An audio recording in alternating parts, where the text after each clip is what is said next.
Hello everyone, আসসালামু আলাইকুম। কেমন আছেন?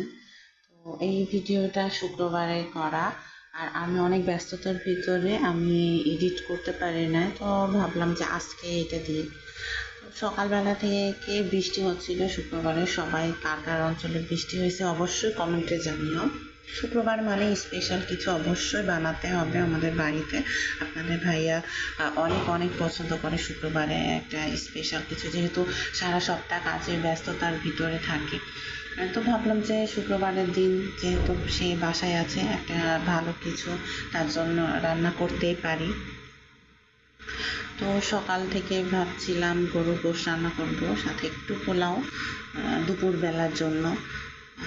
তাই যথারীতি প্রেশার কুকারে চড়াই দিয়েছি। রসুন, পেঁয়াজ, আদা সব কিছু বেটে আমি সবসময় অল্প কিছু মশলা দিয়ে তরকারি রান্না করার চেষ্টা করি, কারণ আমার কাছে মনে হয় যে বেশি মশলা দেওয়াটা শরীরের জন্য অনেক ক্ষতি, সেটা ভালো হবে না।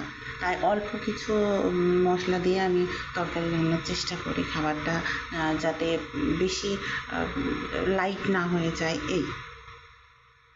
সো তেলের পরিমাণটাও আমি অল্পই দিই। রসুন, পেঁয়াজ সব কিছু আমি অল্প অল্প করে, এবং আমি এটা অবশ্যই পাটা নোড়া যেটা বলেন, শিল নোড়া আপনারা যেটা বলেন সেটাতেই আমি বাটি, ব্লিন্ডার ইউজ করি না। বাড়িতে ছোট বাচ্চা আছে, সে বাচ্চার কারণে আমি চেষ্টা করি সবসময় যে পিওর খাবারটা বাচ্চাকে দেওয়ার।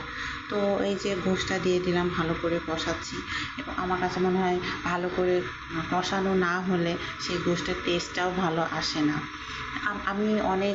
আমি বেশি রান্নাও বেশি পারি না, খুব সীমিত কিছু রান্না পারি, এবং সব আস্তে আস্তে শিখছি আপনাদের দোয়ায় এবং আমার হাজব্যান্ডের অবশ্যই সাপোর্টে এখন পর্যন্ত অল্প অল্প কিছু রান্না আমি পারি। সব রান্না আমার আপনাদের সঙ্গে নাও মিলতে পারে। এই যে যেমন আলুটা আপনারা অনেকে ভেজে দেন, কিন্তু আমি আলুটা ভাজি না, সেখানে একটু এক্সট্রা তেল পড়ে। আমি সবসময় চাই যে তেল থেকে অ্যাভয়েড করতে, অল্প অল্প করে দিতে। দেন গোশতটা হয়ে গেছে, এবারে চলে গেলাম পোলাও ভাজতে। পোলাওটা বেশি করে না ভাজা হলে আসলে পোলাওটা রান্নাটা ভালো হয় না। অল্প মশলা যেমন আদা, একটু জিরা, রসুন বেটে আমি তার ভিতরে দিয়ে দিলাম। অবশ্যই গরম পানির ভিতরে, আপনারা অবশ্যই পোলাওয়ের ভিতরে গরম পানি ইউজ করবেন, নাহলে চাউলটা নরম হয়ে যাবে, ভালো লাগবে না। আর এই যে একটু দিয়ে দিলাম খাঁটি ঘি, যেটাকে বলে আমাদের এদিক থেকে আপনার ভাইয়ারা নিয়ে এসেছিল, অনেক অনেক মজার ঘিটা। আমার অনেক ব্লগে, অনেক ভিডিওতে আপনারা এটা দেখতে পারেন। ফাইনালি দিয়ে দিয়েছি বেরেস্তা। আল্লাহ হাফেজ।